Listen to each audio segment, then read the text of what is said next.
এদেশে সন্তান জন্ম দেওয়া আপনার সবথেকে বড় অপরাধ। বলছিলাম রসু খায়ের কথা।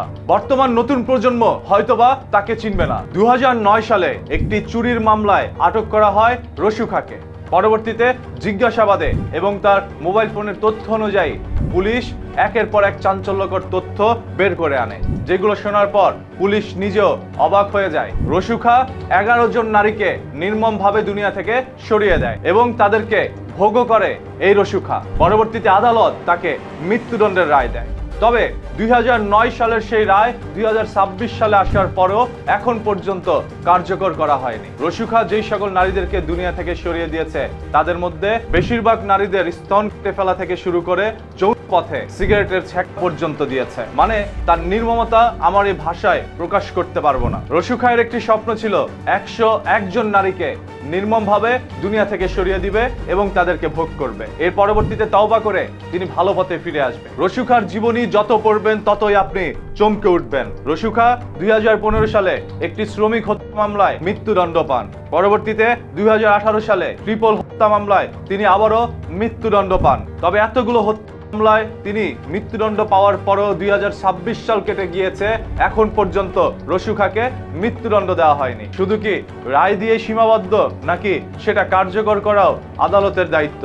প্রশ্ন এখন সাধারণ জনগণের, কারণ চারপাশেই একের পর এক ছোট ছোট বাচ্চাগুলোর ইজ্জত হরণ করা হচ্ছে, যেখানে সেই বাচ্চাগুলো জানে না অক্সিজেনের মাধ্যমেই তার বেঁচে থাকতে হয়। আর সেই সকল ছোট বাচ্চাগুলোর উপরে এই নির্মমতা রসু খার মতো মানুষই চালাচ্ছে। তাদেরকে যদি প্রকাশ্যে বা সর্বোচ্চ শাস্তি আদালতের মাধ্যমে দেওয়া হতো, তাহলে হয়তোবা রসু খার মতো করে আর কারো স্বপ্ন হতো না 101 জন নারীকে নির্মমভাবে দুনিয়া থেকে ভোগ করে সরিয়ে দেওয়ার পর আমার স্বপ্ন পূরণ হবে। এই দুঃস্বপ্ন দেখতো মানুষ ভয় পেত যদি সেটা শাস্তি দেওয়া হতো। আজ 2009 সালের ঘটনা কেন 2026 সালে এসে মানুষ এখন ফেসবুকে পোস্ট করে যাচ্ছে? কারণ মানুষের মনে এখন একটিই কথা, এই দেশে কোনো বিচার নেই। ক্ষমতার পরিবর্তন হবে, সরকার পরিবর্তন হবে, এমপি মন্ত্রী পরিবর্তন হবে, তবে গদি আগের জায়গায় রয়ে যাবে। সেই গদিতে যেই বসবে রসু খাকে সবাই ভুলে যাবে। নতুন করে রসু খাকে আরো একবার পরিচয় করিয়ে দিলাম আপনাদের সামনে। এবার দেখতে চাই আদালত তার কি শাস্তি দেয়। এই ভিডিওটি এখনই শেয়ার করে দিবেন, যাতে করে প্রত্যেকটি মানুষ এই রসু খার শাস্তির দাবি জানায়। তবে এই রসু খাকে শাস্তি দিয়েই বা কি হবে? এখন সমাজে এরকম